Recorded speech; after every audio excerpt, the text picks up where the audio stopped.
SOTA's Fall Vocal Week Masterclass. I am incredibly proud to present Evan T. Jones. This man is originally from Buffalo. He enjoys an extensive performance and teaching career, ranging from musical theater to opera. He has he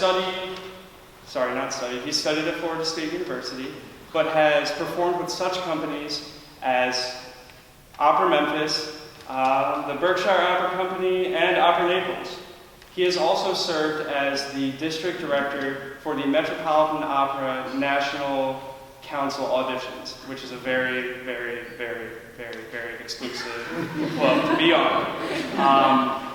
We are just honored and incredibly grateful to have him here. So please, everyone, put your hands together for Mr. Evan T. Jones.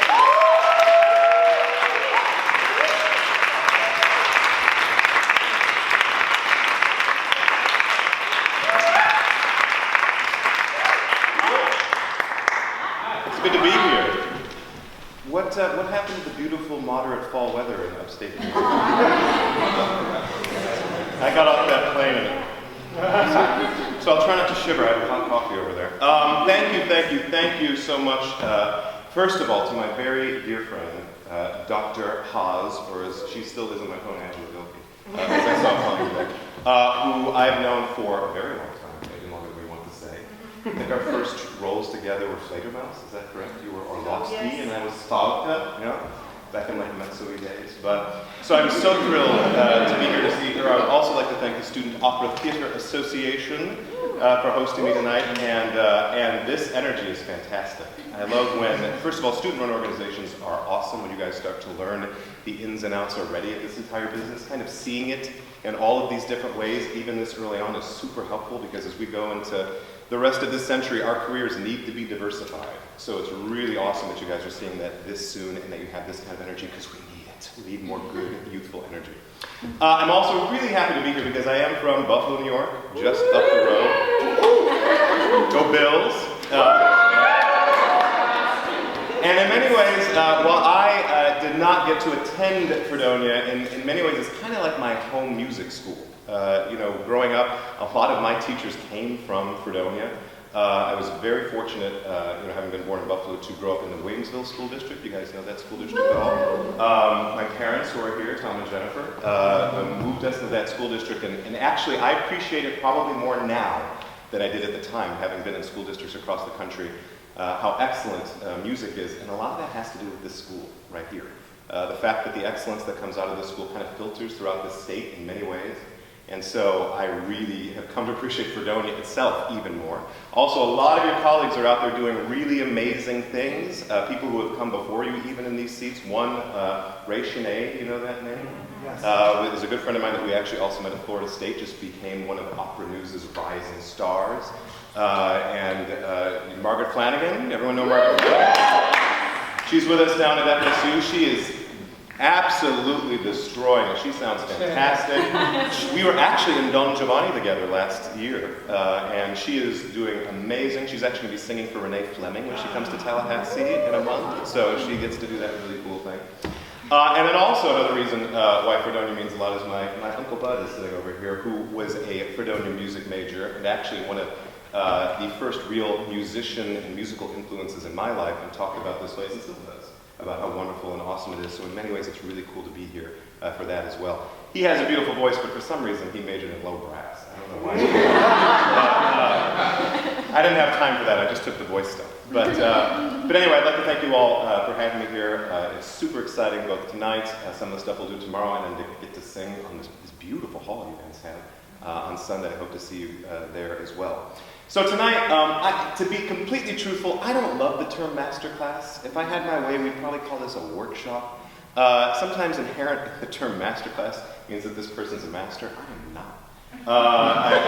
And actually, the older I get and the more I learn, the less I feel like a master. I probably felt most like a master in graduate school. That's where I think everyone's knowledge peaks because they think they know everything in graduate school. Then you go in the real world and you're like, I don't know anything.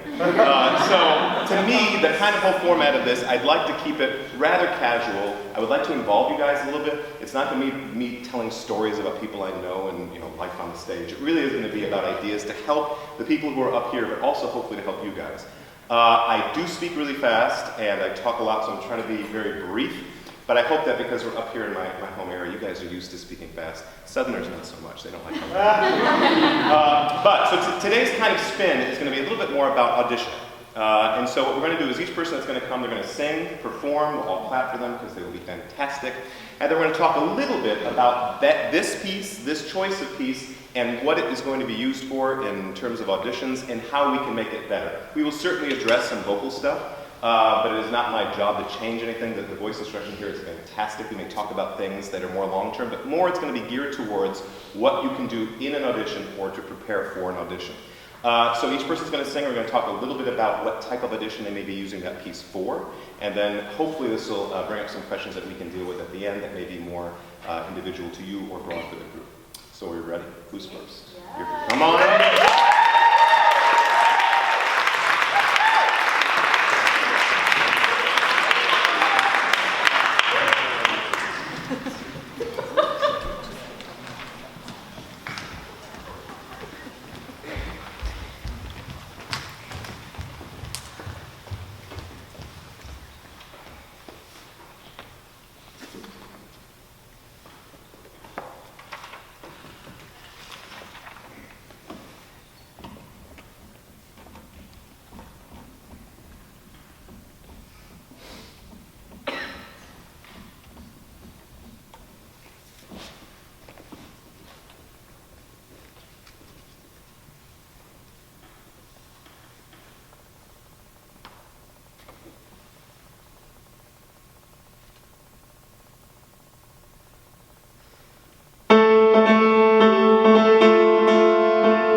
So a couple things. Just to kind of set the tone, what you're a junior? Yes. Correct? So if do you have any auditions coming up? I plan to audition for summer programs this year. Okay, and will you be presenting this as one of those pieces? Okay. Good. This is a great audition piece when they ask for art song, because it kind of cheats a little bit because it's so operatic. It also has plenty of, it's when you're putting these things together, there are very few definitive rules, right? So sometimes number one, you want to sing something you sing well, which is fantastic for you. But you do always have to balance this idea of trying to find repertoire that's comfortable for you, but that always, if it's an audition, you want to kind of show what you want, but always within your capabilities, right? You never want it to be a stretch that you're not quite ready for yet, right? Also, if you go too easy, it may not challenge you enough. So that's something that's obviously you want to trust your voice teachers, any coaches that you work with. This is a great type of piece that's good for summer programs because it does have some operatic tendencies to it. So we're going to talk a little bit more about some general audition things, because I think the rep is great. There's nothing that's going to be that different about how you would use this for a summer program than if it was a grad school, if it was a competition that included art song, they'll all kind of be the same. The very first thing I want to do is a couple mechanical things, right? That are purely about getting in and out of auditions and some of the uncomfortableness that goes along with that, right? And so some of it is we're performing and you have people out here. But sometimes when you walk in audition, you'll be very lucky and you'll have judges that are literally watching everything you're doing as you're coming in. Lucky or unlucky, I guess, depending on what you're doing. Sometimes they'll be looking at a screen the entire time and never looking up. But in general, you want to act as if everybody is watching you the entire time from the moment you walk in the room, because everything you do does kind of matter. And the way I take that, instead of making that terrifying, I actually just say, well, it's hopeless. I'm just going to try to do my best, because if everything is being watched and judged the whole time, I can't possibly walk like this the entire time. So what I mean by that is it's kind of good unless you were just kind of a naturally chill person. If you're going to be nervous, which is going to be probably everybody in this room, because you're still undergraduates and you haven't done a ton of big auditions yet, so let's just say everybody in this room, it might be good to have some habits of what you're going to do when you walk in, how you're going to stand, what you're going to do before you sing, and how you're going to interact with the pianist to be ready. These are all things that we don't think about until we get in the room, and sometimes they derail your thought process before you even start singing. Right? This is seemingly simple stuff, and we're going to talk about some seemingly simple stuff today that I have watched derail several auditions every time I see auditions, right? This is hard to do. It is. It's easy to do sometimes, but it's super hard to do. And we have enough to think about once we start singing that you kind of want to eliminate the stuff that's going to be super easy, from the stuff that you wear to the way that you walk in. So one of the things is, for you, I won't choreograph that for you, but there was a moment, oh, you're nervous, looking over, is she ready? Is she ready? Is she fine with the chair? All that kind of stuff, right? So a lot of times, especially with undergraduate singers, whenever we have any public performance, I just choreograph what they're going to do. Do you know what I mean? One thing that you may want to do, it's completely up to you, but something I have singers do, is when you walk out, now sometimes competitions will have audiences. So for instance, the Met, especially the first and second rounds, will sometimes have an audience this big, bigger, or smaller, and judges sitting in the balcony. So there may be people clapping for you even within a competition, right? But whatever you do, if there's a bow thing, that's not necessary for auditions, but it may be that you walk in, you say, good morning, they may ask what you're singing, you can offer what you're singing. It's okay to just completely look over, make sure the pianist is ready, and then you're ready. Does that make sense? Another thing that you can do before you even get started is, if there's any business to do with the pianist, you can take care of that ahead of time as well. Does that make sense? That's just a little thing before we get started. Now for the vocal thing. Beautiful voice, beautiful intent with what you're trying to do. What I would like to help you do is redirect it a little bit, right? You know, we are in, I think it's very important to know who we are and the art form that we're going into. We are, everybody I assume, in this room, born in the late 20th century, or early 21st almost century, and essentially Americans listening to American music, watching American television, watching American forms of entertainment. That is quite a different artistic sense than opera or art song. Does not mean it does not need to be organic, but it is a different sense. So we want to maintain organic and we want to maintain instinctual, but we have to be careful that those things are organic and instinctual in the repertoire that we're performing. And all that blobbity, blobbity, blobbity stuff that comes out of a textbook means it's more about clarity of text and focus than it is anything we do out here. Does that make sense? Very effective performances can come from not moving a single muscle and just having everybody with your eyes and with what you're actually saying. You are doing really fantastically intended and committed movements at really important places that I think we could do a lot more with the voice and with the text and less with what the arm is. Right. You may use the arm, and I move, believe me, I move when I sing. But the movement should be a help to what it is that you're actually saying, rather than the move itself. Does that make sense? Yeah. So, with the choreographing of that kind of stuff, I won't do that right now. Let's just get right to what we can do with the text. Can we start this again? And before I even go to those moments where those movements are, can we just start? And can you just, in the same exact beautiful posture that you have, stand forward and just try to make it very specific about every single word of French needs to be understood by every single person here. That's it. Just go over one. The other thing is okay. Do you like to put a lot of notes at the piano? A lot of notes at the piano. The stick is up. Sometimes it gets loud. So this will help. Right.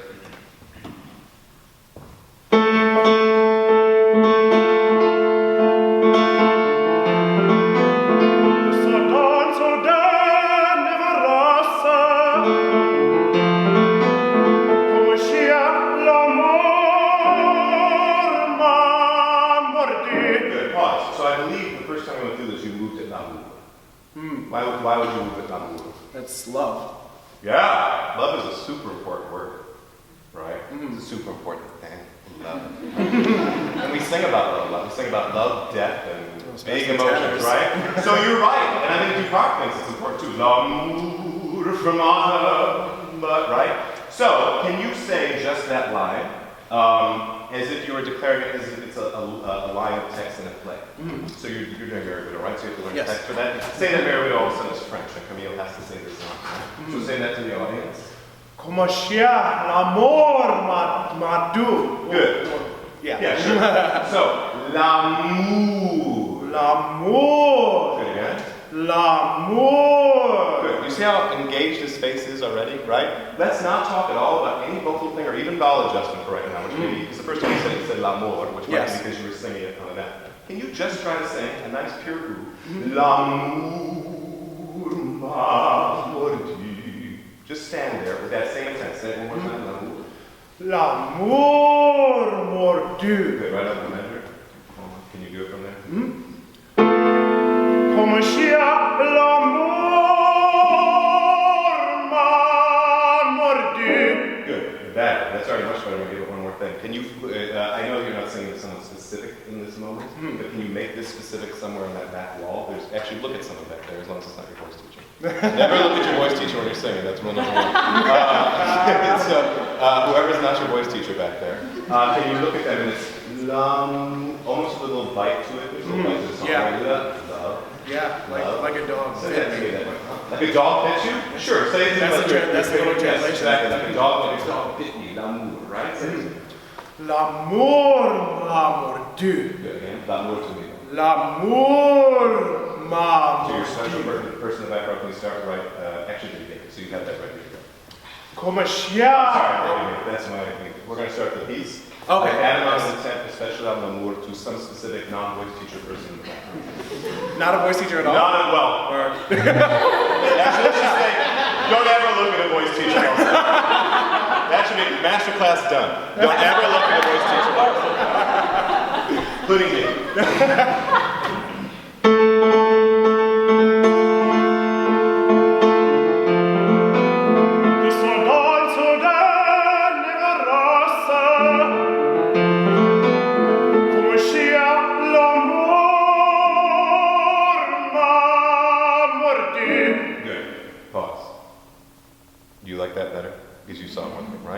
So you can put an emotion there. You can have emotion. But only if and when l'amour is the most important part of it. L'amour and the eyes connect. You have a very expressive face when you're looking at something. When you're up here singing, sometimes I see, what's next? Oh, this is French. Where's my What am I supposed to do here? You see what I mean? I get that, right? So what we have to do is find a point of focus. Sometimes it's a very easy cheat, but if you actually, your eyes will change, right? If I look at you right now, I'm looking at you, if I just kind of turn and look at the wall, see how my eyes are completely different. Yeah. It's just the way the eyes operate. Not only is that a helpful thing visually for the audience, it's a little bit more helpful for you in terms of focus because you're doing something. Whatever you're working with your teacher when you talk about placement or what you're doing with vowels, it at least gives a point from which you either go back or forward, depending on what your teacher says, for what is there. Does that make sense? Yeah? Can we also just throw a wonky vocal thing? Can you? I just want to hear it one time if you don't modify so much on l'amour. Can you just try to sing? But don't be afraid. It's too far. You can move through that note. L'amour. Say it again. L'amour. L'amour. Good. You feel how much your tongue, how much your jaw in a very relaxed way moves while you're singing that vowel? Say l'amour. L'amour. Good. Adjustment is good if you're actually adjusting. If you're just making an artificial larger space that's held, it's not always really adjusting. It's just kind of a new large space that's held. Makes sense? If you are going to make a taller vowel, great. Make a taller vowel through it. Maybe not this much, but l'amour, right? But there has to be some movement in there or else it just gets stuck. Right. So can we start more pure? You may still need to get, because it's not to a larger space, but can it start from l'amour? Say it again. L'amour. At the very beginning.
I highly recommend for you, every time you perform that, find a spot. Whether it's an audition, and even, some songs you're not singing at someone specifically, but look at something, right? So that you're thinking a very specific thought versus just kind of generically looking. That already clears up actually a lot of the language stuff instinctually without me going through it, reconstructing every phrase like that. It can be, hey, every time I sing an element, I have some point of focus, and you can change them up as you go. That kind of grounded everything.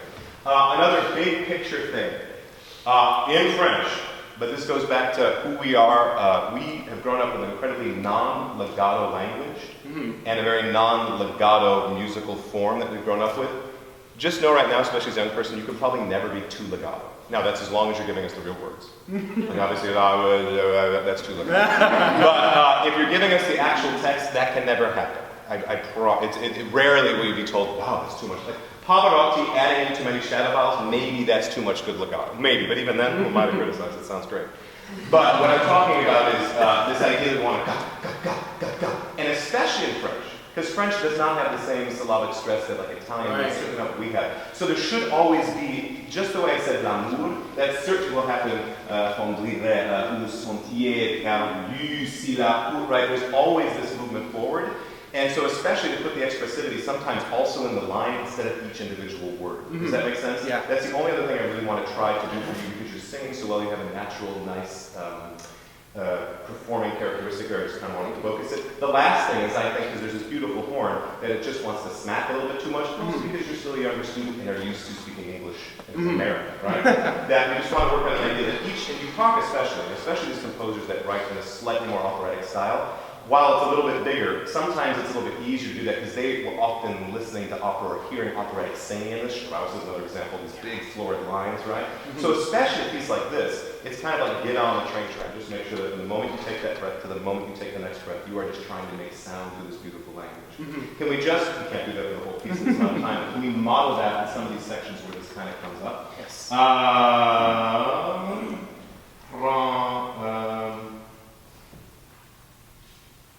don't want to start with the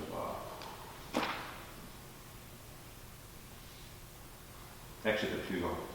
En passant par où je passe. Every time you take a breath, can you say that line for me in the French there? In rhythm, say it to me, but in a very lyric line through. One time. En passant par où j'ai passé. Beautiful. And just like we all would do in American English, I hate you. I love you. That's very much the way we say things, right? French and Italian, I love you. There is no consonant in the way I talk. I love you. Make me mad. It's all done, right? And the more angry and the more hyped up they get, it's more vowel and color, not So, French would be en passant par où j'ai passé. Do you see what I mean? So, a technical thing is, in general, just always think that these consonants are going this way, because we all go this way, for now. A second thing is, make sure that you just want to vowelify that the entire time. You try, literally like you're making fun of a French person. You probably don't know French people that much. I guess we're getting close to Montreal, I don't know if you guys will grow up there, but that there's that kind of accent to the entire time, passant par où j'ai passé, right? You try that one time for me? En passant par où j'ai passé, tu verras. You still kind of feel, can you say basse? Passé. Good. It should actually feel almost like a beat. You're not going to say it, but basse. Basse. Good. En passant par où j'ai passé. En passant par où j'ai passé, j'ai passé. You hear it now? Yeah. Because the big thing is acknowledgement. That's the first step. Right? Oh, I have a problem. Then you go to school for 7 years and try to figure out how to fix it, right? But the big thing is, when we are trying to emote or make artisticness in audition successfully through text, it's legato, it's not the consonant itself. You see what I mean? Yeah. And this is a great thing to listen. Yes, all good students should not learn their pieces of music, especially the notes from recordings, but you should be listening to a ton of recordings, especially of native speakers, in conjunction with a very qualified teacher to help you get through those things as well, because sometimes you hear things you don't really think you hear, but to kind of continue to get that sensation. Does that make sense? We just say it one more time and then just sing. En passant par où j'ai passé, tu verras que ça. Can you do one thing that's going to be really wonky? Can you take out the P's and just say, sans où j'ai passé? J'ai parcouru. En passant par où j'ai assez. That's a hot mess. The reason I asked you to do that is even the P you put back in there is the right P. Do you see what I mean? When you're saying it, French is always like, I'm looking at the beach. I'm going to the stood. It's all just loose. And actually, even the parts of German and Italian we're saying them should feel this way. So yes, that little of what you actually put in the P for the long line is what we're talking about. So can we go through? It's not going to be perfect right now. But can we start this section with you just trying to feel that? Okay?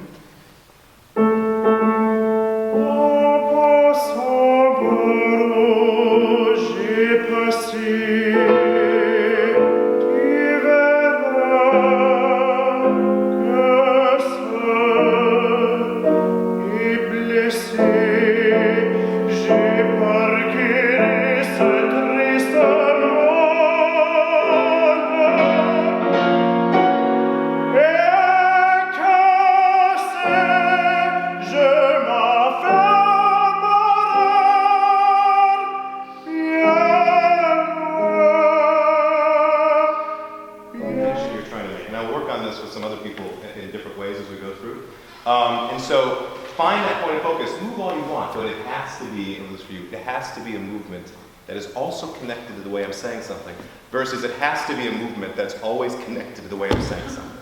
Do you see that difference, at least in my eyes, right? That's number one, and already you began, because you're super, almost everybody in here is seeing it already, you're very expressive naturally. And a lot of us come up here and it's, We're vocalists. I have to sing. There's a high note, right? And you right? It's very normal, right? So this is a really helpful thing to work with a mirror a lot, as much as none of us want to look in the mirror, or to watch yourself in recordings, right? To see that. And then the second thing for everybody is to become as comfortable and idiomatic with the language as we can, to fully embrace what legato is there. Because especially as you start to go up and out in school, that's a comment that you hear continually at high levels, professional singers.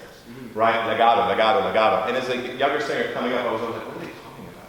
Right? The way to get there is great listening and great comfortability with the language in addition to your singing, right? Because often it's going to be based on both your own ear and that comfortability with the language. But awesome, fantastic work. Thank you so much.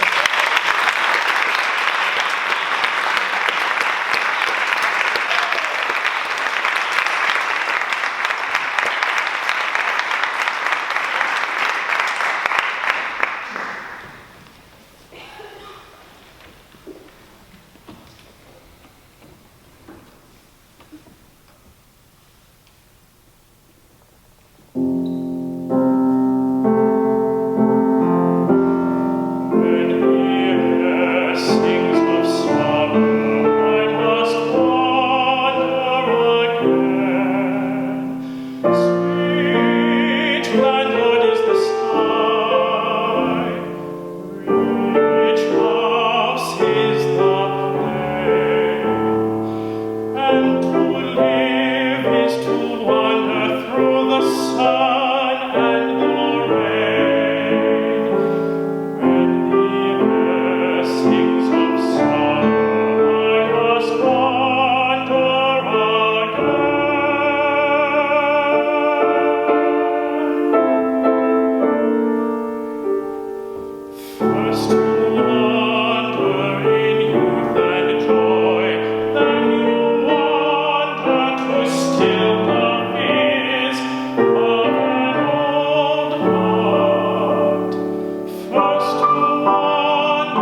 obviously start an aria this way, but can you start with your bob pose? I want to find your bob pose. Just kind of like that, all right? Yeah, that's all right. So you're gonna start with your bob pose, and can all your breaths be a little bit more here? Yeah. And can you say for me, when? When? Can you say when? When? Good. I told you his voice is pretty good than mine, right? Even the bad sounds when, which is helpful. I love students that can't make a bad sound because you can play with them, work with their bodies. It's still beautiful, right? So can you say again, when? When the air sings of summer. When the air sings of summer. Good. You hear a whole lot more color in this voice now, right? Right? Like you ever get the comments about, are you a tenor? Are you a baritone? Are you good? That stuff? Yeah. Who knows? First of all. We'll get to that. You're young. Do not get FACHED up, okay? I'm not going to actually, don't get that way, especially at this age. Just sing beautifully, which you're doing. But I also have a feeling that if you thought a little more Bob, probably in all your songs, you get that comment from us. Okay. Even if that's where you're going, and it might be, you still need all of this. Okay. Does that make sense? Yeah. If you say it one more time, with Bob, pure Bob. When, I don't do it, my Bob would be kind of like this. Yeah, there you go, yeah? How about more? Yeah, that's a little, there we go. A little bit more, and we're just going to play this to get you comfortable. Okay. And a little bounce, yeah, there we go. Yeah. When the air sings of summer. When the air sings of summer. We started that.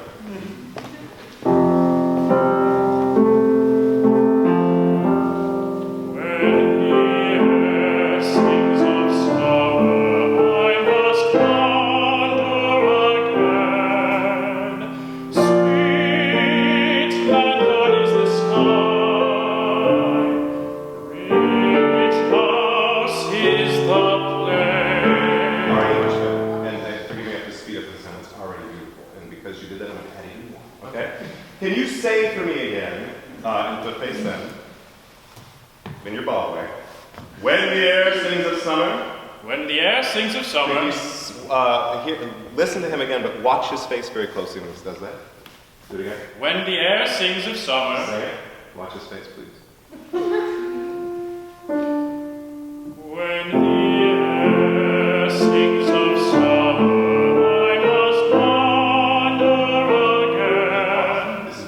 Does anyone know what two big things are changing when he sings? Yes? Not raising your eyebrows. On which part? When he speaks, he raises eyebrows. Okay, so the singing, it's not raising so much? Okay. There's also like a slight head motion with it. Mm-hmm. Like he turned his head here on that phrase instead of on the phrase after, which he did while he was singing. Okay, anything else? When he was speaking, his eyes were more engaged. Mm-hmm. Good, that's all very good. Yes, that's right. And I'm just curious what you guys see. So we have a tendency sometimes, first we're going to talk generically, then we'll talk specifically about you, that a lot of us think there's a completely artificial planet that we have to get on when it's time to sing. So someone will come up and say, good evening, my name's Evan Jones, I'm going to sing Bob's aria. When the You've seen it all, you've all done it, right? We really want to guard against it. There are certain things and certain notes and certain places of our voice that we have to get wonky and do so. But especially in English, especially in something we're comfortable with, and especially in the middle voice, it should essentially be, hi, good evening, when the air, almost the same thing, right? And you especially are capable of that because you have this beautiful speaking voice. And honestly, here's a wonderful link, lyric baritones, baritenors, it's a little easier for us in general because we kind of speak in that voice already.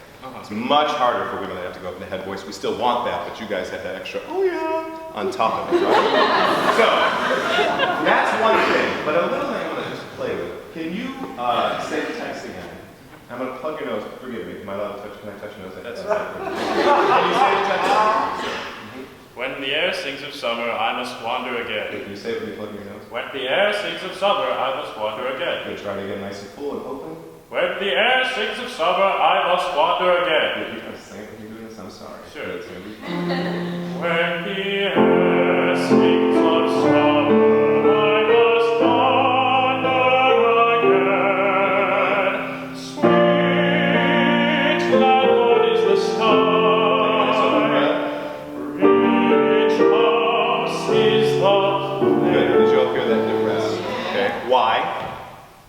You plugged his nose. Okay, but what was happening? Yeah, isn't that raising song? Partly, yeah. It may, yes, that's part of it. But part of it also is, this is an unknown part of that. It depends. Here's the thing. There are all sorts of voice science things. The soft palate may have come up a little bit more, but more importantly, it was helping block some of the airflow that was getting up into the nose, right? We can't do that for every single consonant, but also because of that, here's a wonderful thing. This is a super generality with a ton of exceptions. I have to like give that footnote every time I speak in public. Then I get away with saying things quickly in my studio. But that sometimes the resonance of our sound can act kind of like a body of water. And if you funnel it in certain ways, that pressure is still there, but it will move to where you need it. That's a very aggressive way to do that, but for people who tend to go, when the air, like that's not what you were doing. But if I were to do it. We hear a lot of that because we have these very open sinus cavities, right? But by kind of shutting that off, it gives us a whole lot more hard palate to throw out that resonance. And then a very secondary helpful thing that people don't always know is their tongue starts to relax without you thinking about it, which is why I didn't say tongue. Because if you're sending stuff up, the whole mechanism will go, when the air. You hear that difference there, right? And you heard it in him too, correct? So, just walk around singing from your noses. So, that's a good trick, right? But the way to kind of think about it is your speaking voice, for the most part, had less. If you all could come up here, it would take forever, but it'd be very helpful. You can probably do it yourself. And you would have felt that in a speaking voice there was less of this, and in the singing, the nostrils were just trying to flare a ton, right? Essentially, certain consonants are going to throw air up this way, and certain things will get in the way. But if you're doing it right, you shouldn't have a lot of motion up here. When the air sings of summer, I must. You're not hearing a big difference when I do this and this. Does that make sense? Yeah. But I think a nice other cheat to get there, other than to plug your nose, is if you are speaking healthily, practice sometimes, you may do this already, speaking the text, singing the text, speaking the text, singing the text. I play a game with you, it's a super mean game, Sure. and I'll let you do it back to me. Okay. We're going to start with you speaking. When I clap, I immediately want you to start singing. Okay. Okay? Like in time? Yeah, as a piece. It's just some lunatic up there clapping that's telling you to speak or sing. So you're going to start by speaking. Sounds fun. In rhythm. It does sound. It's a lot of fun.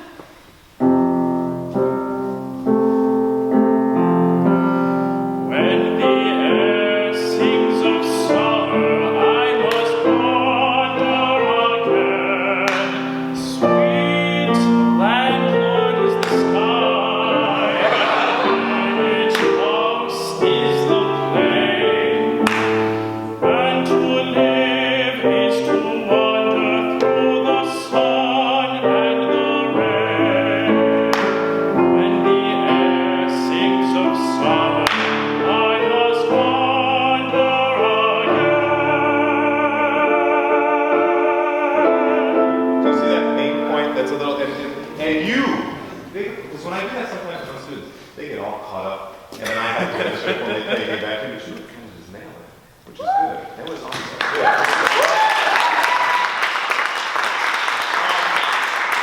Good, so there we go to the note. Sure. The dreaded first baritone F. It's like all baritones, not all, many baritones' first Fs appear in this piece, and yours is glorious and beautiful. I just want to see if we can make it a little bit more glorious and beautiful by doing the same thing. Okay? Yeah. So can we actually just be super reductive about it? Oh, beautiful. So you have you have ah crossed off, and you have written in here O and shock. The major set, is that for you? No. Can I take a picture of that and send it to my students? Go ahead. Yeah, that's interesting. Okay, anyway. Why is it O and shock? Do you remember? Well, you mean like in the context of the song? Well, you have. Sorry. You have it. Is this yours, or did he do that? This is mine. Okay. This is mine. I accidentally gave him the original. That's all right. But I have O because that was easier for me to see. Okay. I made it O instead of A.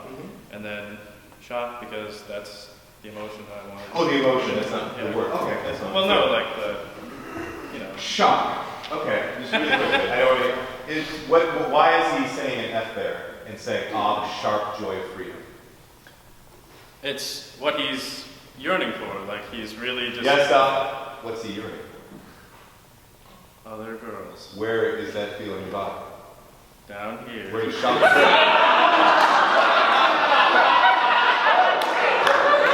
That better be on recording. Where is shock? Yeah. So actually,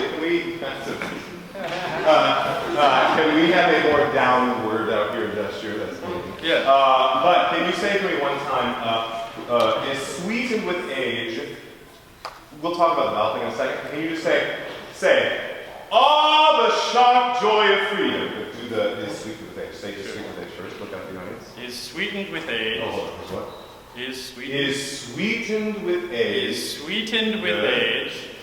Ah, the sharp joy of freedom. Good. Can we sing Whose Captivity Pain? Whose captivity pains is sweetened with age. Ah, the sharp. Very good. Can you feel this little flap from your stay loose? Sure. Can the girls be or this last thing? Can the girls be in that row of the ballet? but the feeling is not in that row of the ballet, Right. unless you go up. Okay. So it's okay. Can we get back to the Whose Captivity Pain? So keep them up there. Okay.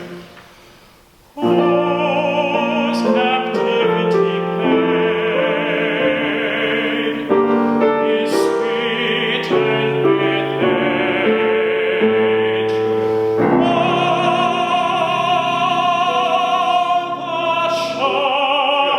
That's right. That's already better, and that'll continue to get better and more open because that's obviously a spot that's going to be kind of straight in. But good. Does this make sense? It does. So I only really I did a little wonky vocal thing game-wise, but otherwise this was about knowing the character, putting all of that energy lower. That made a big change in the way he sang it. Also getting rid of singer face, right? That's something that's applicable for everybody, right? And the only way to do this, watch yourself in the mirror or watch videos, right? As ridiculous as my example was, I promise you some of y'all are doing that, right? Right? You know who you are, right? So we really want to get away from that kind of thing. We were doing it. But the idea that, because, we were doing that, it's much more organic, it's much more you, it does bring in more focus, and it also allows this to be a little bit more, maybe some more baritone color in there, in addition to all the beautiful sweet, yeah? Yeah. Good job, thank you. Thank you.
Yeah, you're awesome. Very well prepared. Beautiful. That's a perfect piece for you. Yeah, you're born to play that role. There's a beautiful color for you. You've got great energy. And so, yes, brava, brava. So I just want to do two things on this one. Say two things, and then I may hold myself to just two-ish. I can only really get maybe two-ish. Two-ish, right? One is, first of all, the greatness and the incredible danger of this aria as an audition piece because of the nature of what's happening, right? Yeah. We'll talk about that. Yeah. And then just some Mozart-y things vocally, right? So we'll talk about those two things. So first is, so doing an aria, just think about it, that you're performing something, and even if it's for an audition, you're doing an aria where the character literally is supposed to be acting kind of nervous, as if they're performing something for somebody.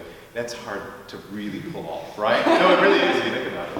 And honestly, I've seen times where it just is rock solid, and I've seen times where it isn't. And I think you're going into the rock solid zone.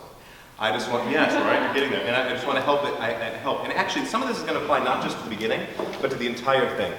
And sometimes Mozart arias in general, because of the nature of the music, they're very clear stated motives. A lot of times there's repetition of motives. There's just very square. And we'll talk about that a little bit in the music. Beautifully square. I mean, amazingly square. Especially like nobody probably better played within the rules so much as he did. Well, kind of bending them instead of just I just break them all, right? Yeah. But because of that, there are some structural things that are there. And when we want to maintain organic acting, there's some obvious beats going on in music that we want to kind of help us guide us in our acting, right? I'm not going to go through the whole thing and block it. But in general, less is more, and think about what's going on in the music, about the length of a particular move or a bit that you're doing. I love this. I haven't seen something good before. I kind of like it. You made me laugh, which is good. And I'm going to talk about this. When you're doing a comedic aria, maybe especially the beginning of this one, you know you're not nailing it yet if you get polite laughter. Does that make sense? Right? And especially in our field, where like you guys might be at like a vocal seminar or something, and it's been art songs for 20 minutes, and people are getting bored, which they shouldn't be, but they are. And someone gets up there and does anything that's out of the box, and like, you hear that, right? In a comedian, you want real laughter, and so that bit's good. Spend more time actually sell that bit. You know what I mean? And like, and so I don't want to say that we like it, use that as part of it, but in general, do fewer things. So we have ba-dee, bum, bum, bee, bum, bum, ba-da-da-da-da, one thing. So if it isn't just saying dee, bum, bum, bum, bum, dee, da-da-da-da-da, then maybe your hand is da-da-da-da-da-da, da-da-da-da-da, bum, bum. Do you see what I mean? If it becomes 3 or 4, it's just too busy, and then it does look just nervous. Okay. You know what I mean? And that's always an issue with this. And I'm stealing that from having watched other directors do that. I mean, if you're in a show and you have characters, you can do business. But if you're in an audition, it can be awkward. So I would say fewer and bigger. Okay. Whatever it is, work this out in a workshop, work with your teacher, because you already have very good instincts. But in general, process it, watch other singers. But I would say fewer things and just bigger in how you do them. We'll talk about a few more later as you go, but very good. Also within this acting-wise, you want a kind of, some sort of arc that you want to kind of discover for Kevin Vino as they're going through this, hopefully dictated to you by the text and the music, right? And if you're repeating something, this is a great rule with Mozart in general, if there's a repeat, it has to be different. For some reason, right? Whether it's the color and the way you're treating the music, the way you're treating the text, an acting thing, there has to be a difference there because that's why he did it. He was very, very, especially with Zaponte operas, keenly aware of the drama going on. He was brilliant at it. And often there's a reason something's repeated, right? So with this, because that repeat really kind of comes towards the end, dee, bum, bum, bum. That's a big moment. Yeah. So you want to kind of explore something big to do there, right? And again, I want to trust you with your opera director and give you something as we get there. But that's a big moment. You just want to make sure there's something that happens. Maybe that's really the most you move in the entire time. You know what I mean? So let's start with that. I'll give you a little bit of that from the very beginning. Let's try to see if we can give you something simple at the beginning. Then I'll get into the Mozart music stuff. Okay. So can we think ahead? So what were you doing? Were you kind of just generally acting nervous at the beginning, or do you have specific things you were doing at the very beginning? Oh, well, I had the smell my breath thing, and then adjusting my clothing, making sure I look presentable for the lovely ladies, and also doing a bit of blank face, like, I can't believe I'm doing this. So those are 3 things. Yeah. They each need to be super clear. They each need to be sold to the audience. before doing anything else or coming back. And that's a lot to get done with 2 stanzas. You know what I mean? Yeah. You're really selling that bit. So let's try this one time. Can you actually, I'm just curious what happens, and I've had other students do this. Start from a confident place. Okay. And that way also you're not, because here's another thing, if you don't know when the pianist is starting, you're already going, right? It's just busy. So start like, I'm ready. And then maybe it's the music itself. Like you're doing like a big motion. You're up, and then you immediately, then that might be your adjusting, or that might be your breath. You can play with it, right? Okay, but if it's the adjusting versus like, did I fly up? You know, that kind of thing. Okay, now. You see what I mean? So it's big thing, go. And just in general, to help your body, it's probably good to start with confidence, bit, confidence. Yeah. Then you're going to sing with it too. Does that make sense? Makes sense. You seem like a pretty good actor, so I'm trying. Sure, let's do it.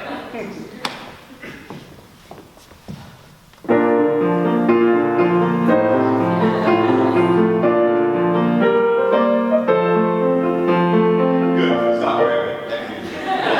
That's very good. And you're so expressive. So remember, here's another thing, exaggerated art form. You have spent the vast majority of your time, and probably still because of things like Netflix, watching postmodern acting.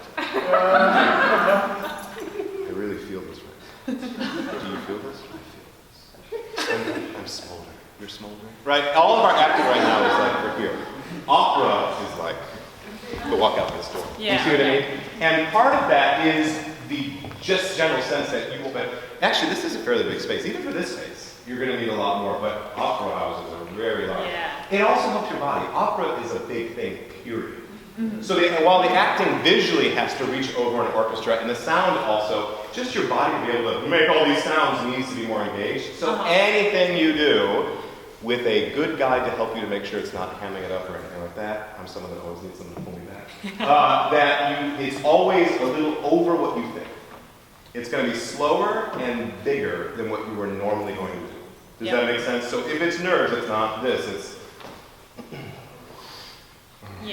like that much. You see what I mean? And that will read and stop the right? You see what I mean? Yeah. So overdo it. Be a little handy with this. All right.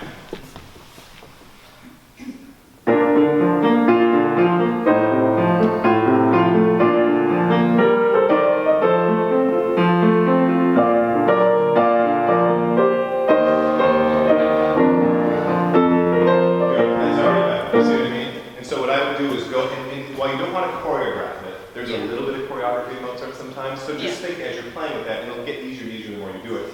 Beat, adjust, beat, funny breath thing, beat, on that. And keep playing with that, make it bigger and bigger. And if the audience hasn't seen it, the laughter will be bigger because they've not seen it before. But you see what I mean? I would even just literally like break away for them. Right, so then, yeah, exactly, right. Good. That's very good. Does that make sense? Yeah. And that's something that can apply to the whole rest of this piece. That if you have a move, maybe drag it out for the entire phrase, like, I'm going to do this, and then I'm here for a while. And I'm going to do this, and then I'm here for a while. Versus there's this. You see what I mean? Like, I know there's nervous energy, that will come out anyway. We have to be careful that it's not scattered. Not actual nervous energy. Good. We'll get back to that in a second, just because I want to see how long it's going to go. 5. Oh, good. We can do all of Mozart legato in 5 minutes. Let's see if we can do it. Sure. So, Mozart in general, and actually it's funny, to me, this is my little thing, Mozart and Rodgers and Hammerstein. There are a lot of quarter notes and eighth notes. And to an untrained singer, I think that's death to legato. Because quarter notes and eighth notes are ba, ba, ba, ba, ba, ba, ba, ba, ba, ba, ba. Right? Whether it's la, chi, da, la, ma, no. Or if I loved you, right?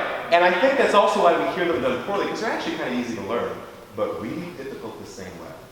Does that make sense? Yeah. And so that's a big picture thing, right? A small picture thing is, I think, in this piece at the tempo that you're going, I want to try one thing. Can you think that you have to have vibrato in every single one? Yes. I just want to see what that does to you. Does that make sense? Can we start with that? Still act, do all of that. But I just want you to think, my job right now is I just have to start, we'll say spin, or we'll say move through, or nothing controversial. But make sure that you feel as if the sound could vibrate, that's better. Or Bob McIver used to say shimmer, right? That we want to have a vibrant sound through every note. You don't want to straighten any of them in this particular performance. Let's just try that and see what. Okay. Still with the shtick, let's do the shtick. All right.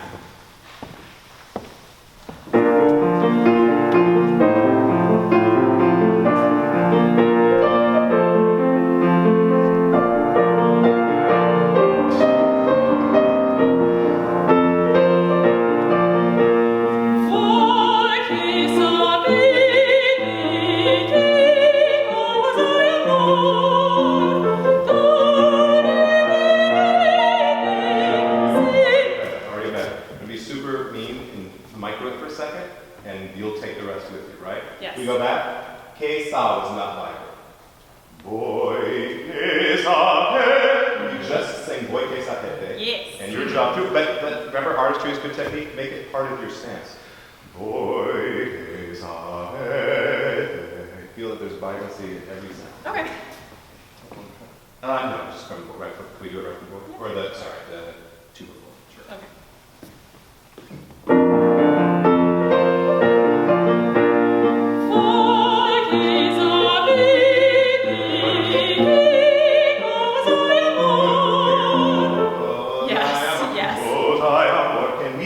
Just hey, and take the tempo down. Hey, cause I am Lord. Yep. And actually, especially when you have like these Italian diphthong and triphthongs, very see what Okay. it's a little slower this time. Hey, cause I am.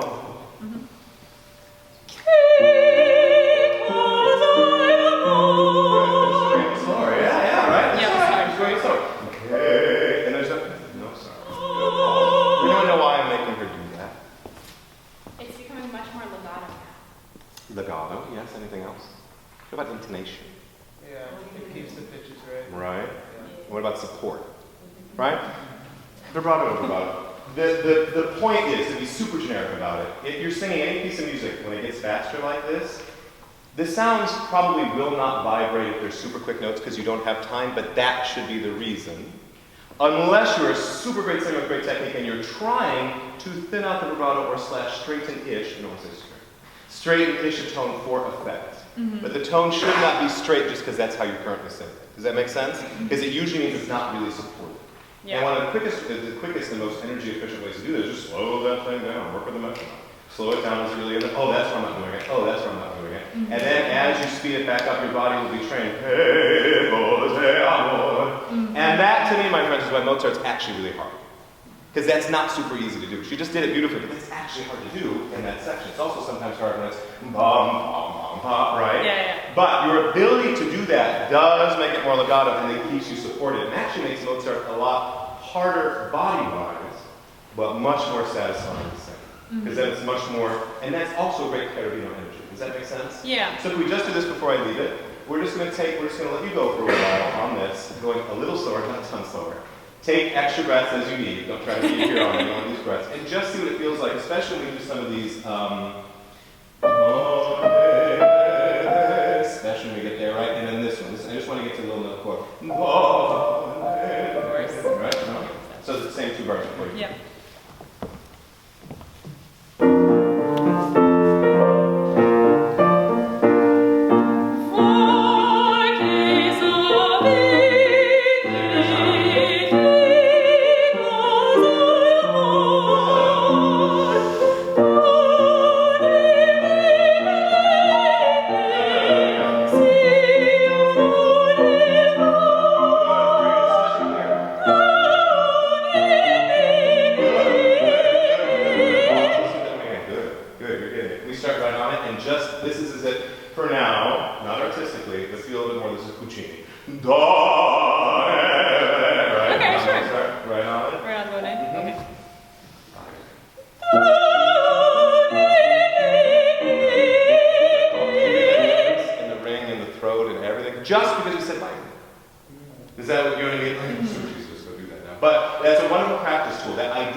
Should be able to vibrate, right? I know that eventually it's going to go too fast, and I can't always do that if we're doing cool colors. But for you, I mean, because you do a gorgeous one. And the only moments that it's gorge instead of gorgeous is when we don't lock into that. But when you are, and your body was figuring out it, because the first time you went through, you slipped because of muscle memory, right? Yeah. It was like, no, here's what it's like when it's vibrating. Oh, yes. So it's the ability, and I wouldn't be, this seems super basic in the new word and in the old way of using it, of using a metronome, but do that sometimes, especially with Mozart.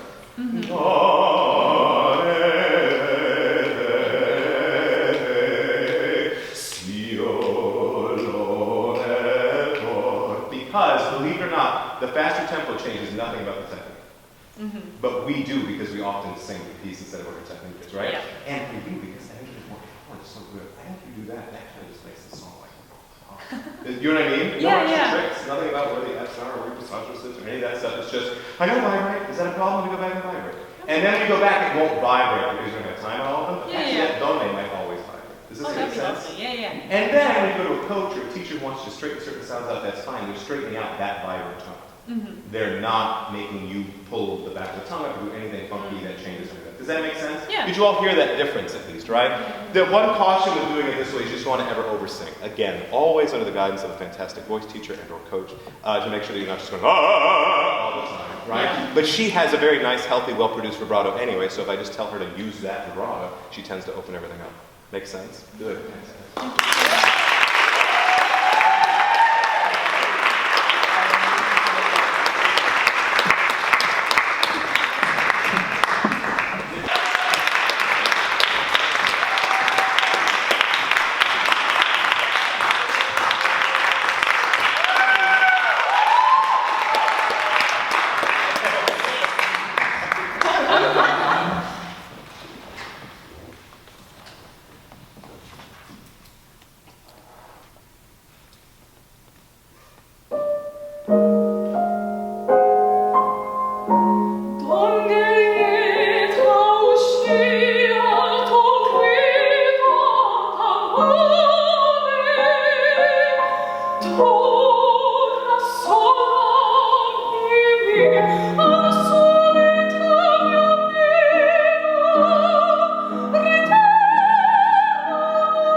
First of all, I learned a long time ago, I'm just not going to sing on a Puccini run. And I wish I could. I'm like a closet Puccini, well not closet, I tell people this. But I am a wannabe Puccini, Wagnerian, Verdi, and that's just not in the cards, right? Because it's gorgeous music, right? So lucky you get to sing that. Look at you, I'm jealous. Awesome. And also, to that end, when those names usually come up, Puccini or Wagner and Verdi, there's a tendency to, I've got to sing loud, right? Yeah. And very good on you. Especially because even in the actual show itself, this is so sparsely orchestrated, it's a tender moment except for the, oh, here's my line, right. That you do a very good job of staying within yourself and keeping it lyric. Please don't stop that. And as your voice is building, as you're getting, far too many people when they bring in those arias from those composers, it's like immediately, oh boy, this is going to be the big sing. And there's way too much going on, but a lot of times less is more to make those sounds, right? We're actually going to talk about that. So one thing is going to be a little bit about the idea of where you feel that, number one. A little bit's going to be, we have to bring out your inner diva a little bit more. So, come over here, Nicole. Nicole seems like a very, very, very nice person. Is she someone that's more on the, you can be honest, on like the more quiet side or the more obnoxious side when we're not around? Quiet, right? But there is, but in like public situations, right? But when she has within her, it's not even that much within her because you can see it, a very fiery, committed actress in there, right? The problem is this very nice and very, very polite and kind of self-deprecating Nicole has to leave the minute you walk in the room. She, and I actually, as someone who's kind of loud and obnoxious, don't be like that the rest of life. There's way too many loud and obnoxious people, especially singers. So please for the rest of us, stay, I'm talking about me, please stay nice and polite and thoughtful and listening. But when you walk onto the stage, you have to be that same fiery actress that you show us, because it sells it short. And there are a couple moments, there's a lot of, yeah. Like there's a lot of Carabino in the way Nicole comes on stage. And then, if I ever see you sing again, I will come running down from wherever I'm sitting, if it's in the Met, wherever I see you again, if you finish singing so beautifully and committed. Right? For two reasons. One, I want your body to feel a little bit more of that while you're singing, but it also does distract from what you just did. You know what I mean? There is a little bit, there's a lot of salesmanship in performing. You know what I mean? Look at who makes it and how they dress up on album covers and their social media presence and all that. Very few of them are just like, hey, how you doing? It's like, oh, hi, I'm a diva. I'm wearing designer gowns, right? There is a lot of that in this business, right? And you don't have to be that way. And actually we brought up Renee Fleming, like she can find times to take all that off and just be kind of from Rochester, right? And then there are other times where she is as glamour can be. And that's part of the appeal, you know what I mean? And so while it has nothing to do with your personal life right now, get in the habit of when you take the stage, you need to take the stage. So I'm going to first, before we do anything else, make you do something super awkward but super helpful. Okay. We're going to start this again. Okay. And you can stay, see, that won't make you do it. But you're going to come from over behind that pillar. We're all going to clap for her. And this, don't do anything funky. Okay. Just keep your chest up. You're going to walk to the spot, somewhere around here. Look forward. Bow very greatly, however you do it. If you do any of these, do that. And then you can come back over here and look. Whatever you want to do to get ready. And then be in the aria. We won't actually sing, but I want to see you just do that. Okay? You see when you do no giggling, no hair touching. Oh, stern them up the whole time, right? Which for you, if that's something for you, get your hair up. Yeah. Hold up, it's beautiful hair, but maybe just have it up while you're singing, right? Good. So let's try that.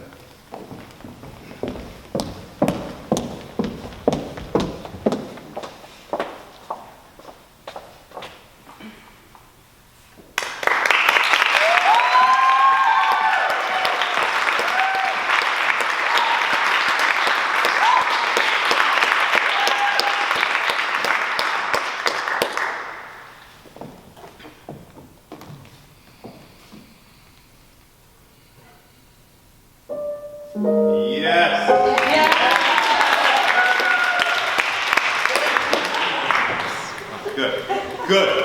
I'm much more interested now, right? It took me, I'm like, oh, you can sing.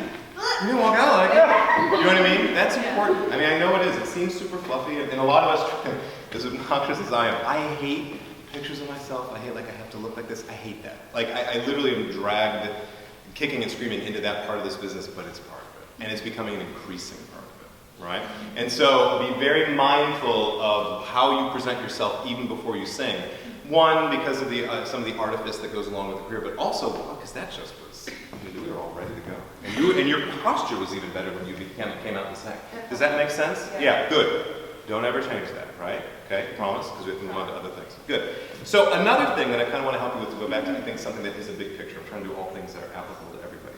Going back to this idea of knowing who we are and our sensibility, I learned something very interesting a while ago when listening to native Italian speakers singing this Italian pop music that sounded English.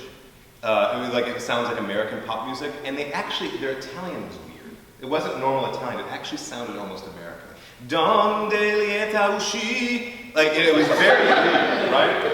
And why I think that is, and I've looked into this because I'm a nerd, is because a lot of times, we're essentially singing, opera especially, is Italian. Right? The whole bel canto idea, a lot of this is the way the Italian language flows, often, especially in Puccini, right, gets put into the music. American pop and musical theater, why we sing it that way is because American language goes that way. Especially up here in the Great Lakes, not down south, but up here in the Great Lakes, we're very forward. Hi, donde? That's why musical theater's here, because the language is that way. Does that make sense? There is a lot of, and it would sound weird if I was singing, what's that Jason McBrown? If I never believed, you know that song? If I never believed in you, we wouldn't have gotten this far. Right? That's voice teacher right, but no one would hire me to do that. Does that make sense? So the same thing applies going back into opera. We have to be very mindful at all times, even if it feels right, that we're probably Americanizing our sense of space and direction. And especially when you're a good actress or actor. Because good actresses and actors often have an innate talent, and they're very organic in the way that they do it, and so your expression is going to be American. It's going to be very serious, but American expression is forward. It's in the face up here a little bit more, and there's almost no sense of this. Italian and opera and dome and all these beautiful high notes are much more, right? Do you ever, do you watch Sopranos at all? Do you nerd out at all ever on YouTube? Oh! Did you say that loudly for the Marilla friend. Do you guys know? That's another one to do this for. Yes. So thank you. Oh yes. Right? Right? And actually, this is okay. I am a huge fan of super beautiful, crisp, right on the edge of your seat diction. But sometimes in Puccini and sometimes in Miss Freni, it's just a gorgeous tone. I don't know what she's singing up there. Right? But that's okay. He wrote it that way. He often put vowels that you're allowed to do that. He knew singers. He did that right, as long as this beautiful stuff in the middle is good. But that general sensation of everything being much more up this way. The way that you sing the first that sensation needs to be there as much as you can throughout. Does that make sense? Yes. I want to do something really outside the box. I've literally never done this with anyone before. I was thinking about it while you were singing. It may work, it may not. Okay. We sing, say boy, you're like the big high note, and then go right back and sing the very beginning. As annoying as that seems. To the G? This thing? Oh yeah, I'm sorry, but yeah. Oh no, that's fine. I just didn't know. Yeah, I thought so, because you sing it beautifully. So it's going to be, say boy, Okay. We'll do it. Before you start. Good. Try. Yeah. Sorry.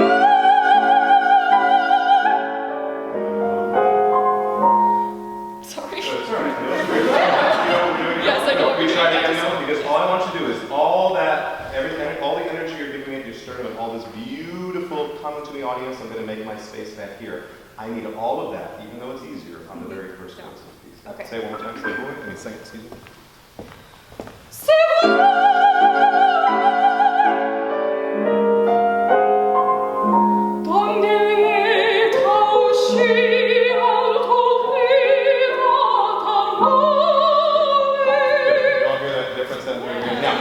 Again, the danger in doing this is when we don't over-sing.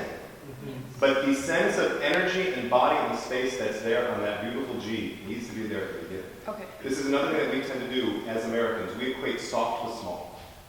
And if you're singing operatically or singing anything classically, soft is not small. Soft is hard. Like I'm doing Schumann on Sunday, and it's the soft spots that are killing me. It's not the big notes. That's all there is. So, because it's hard. Yeah. But a lot of times we go soft, soft, soft, soft, soft. And actually it's soft. soft, soft, soft, soft. Right? And again, for the same reason. We don't want to push. But the amount of engagement I got there, the amount of space that I got there at the beginning, all of a sudden I'm like, oh, that's why you're singing this aria. Right? Because I kind of had to wait till the G to hear it. Like, oh. Yeah. Does that make sense? Right. Can we do it without doing the G? Yeah. So, good. And a good in practicing, a good way to guard against over pushing is legato. Okay. Does this make sense? Yes. So if you are working on something that is right? The way that you can help not push is don't go, donde ye, right? Donde lieta usci, right? As long as you're feeling, okay, as long as you're feeling that there's a sense of that, your body will help you adjust a little bit. If you let it hit like this, that's when you put way too much pressure on the mechanism and you get a little tired. Okay. Yeah.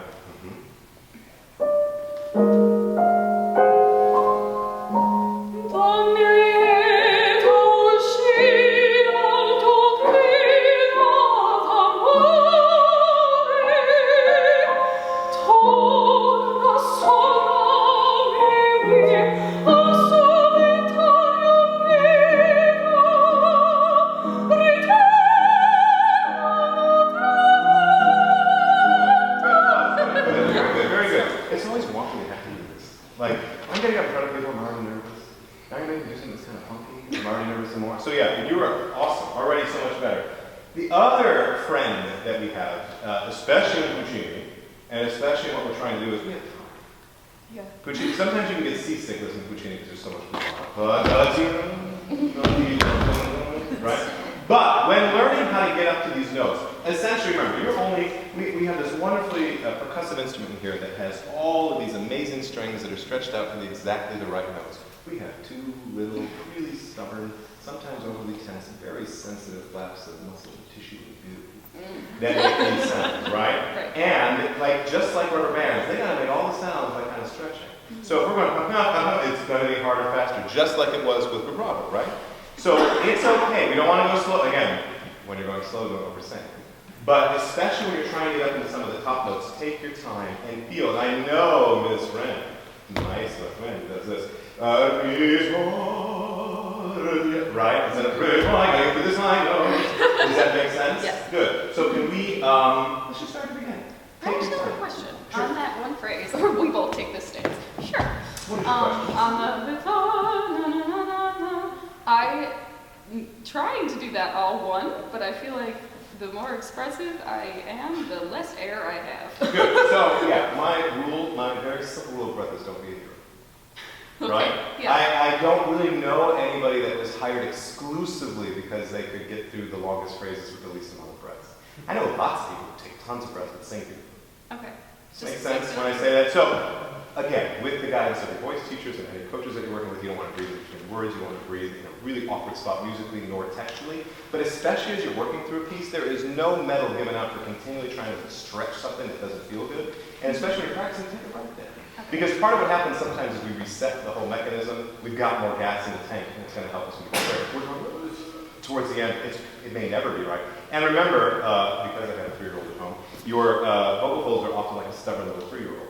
And if you let them do something, they'll just keep doing it. And they'll do it again and again, and you can't get rid of it, right? So be very careful when you're practicing at all. Don't continually repeat behavior that's not helpful for you. Stop, figure it out, take it to your voice teacher. Don't just keep going through it for the sake of getting through it. Does that make sense?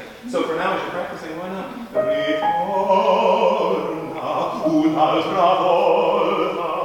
Okay. Honestly, if you sang that at the Met competition and it was gorgeous and took a breath there, you'd be like, someday you may want to get rid of that breath, but it was gorgeous, so it's fine. Okay. Does this make sense? Yes. Rather than, that A flat was weird. Yeah. Do you see what I mean? Right, yeah. Right? Yeah, I mean, there's always context in this. So can we start at the end, and actually, with the same idea, can you let that seep into the rest of the piece? I want to take a breath. Okay. And then work out, and then, this is your copy. Will be helpful for you, but your copy, this needs to be all marked up, especially this one. Where you are breathing and where you're not. And this goes to another thing, I hope we'll have time in the Q&A to talk about this. This is something I steal from pianists, but it's very true for vocalists because we rely so heavily on muscle memory. It's an old axiom of you don't practice to get it right, you practice until you can't get it wrong. Where you're breathing and how you're breathing, that's so true. So true that you just want to begin training your breaths, even in learning a song, that it's this breath. before I sing this phrase. It's this breath before I sing that phrase. And part is I don't remember sometimes when I'm singing. It's fine. You know what I mean? And you know where they are. Make sure when you're in a lesson, you work with your teacher. Where does the breath go? My teacher told me this. That's where the breath is. And then you practice with that breath. Does that make sense? That is just a great thing because it helps you. And also, there's a little bit of stability for your body to know breath is coming versus. Right. Right? So let's start it again. And I'll just give you breaths at the beginning as we go. Okay. Okay, good. Oh, you're going to sing.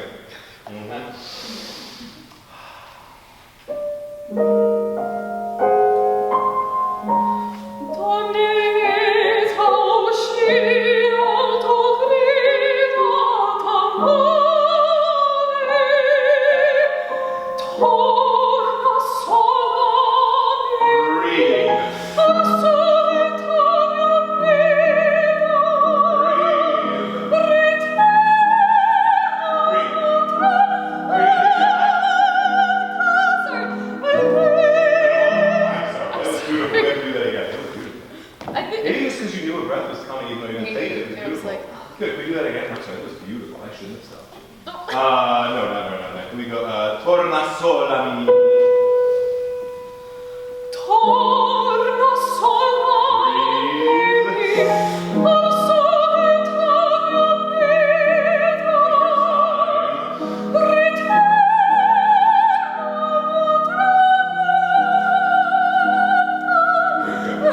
You'll get, and actually, the better you sing that top note, the easier the breath will get. Good, that was already better. The big thing that is, it's hard to do any more than 2 of these things. Diva, coming out. Diva. Okay.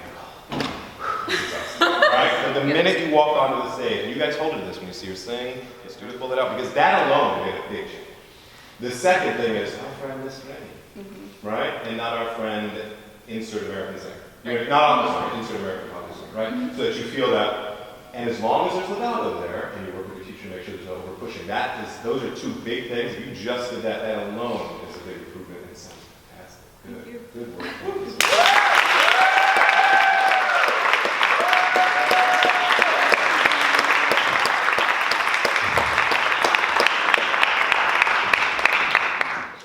Anyone know any jokes? Yes. Yes. Actually, hold on. I have a 3-year-old daughter at home, and she's memorizing some jokes. So here's one that she loves. Why can't you play cards in the jungle? Why? There are too many cheetahs.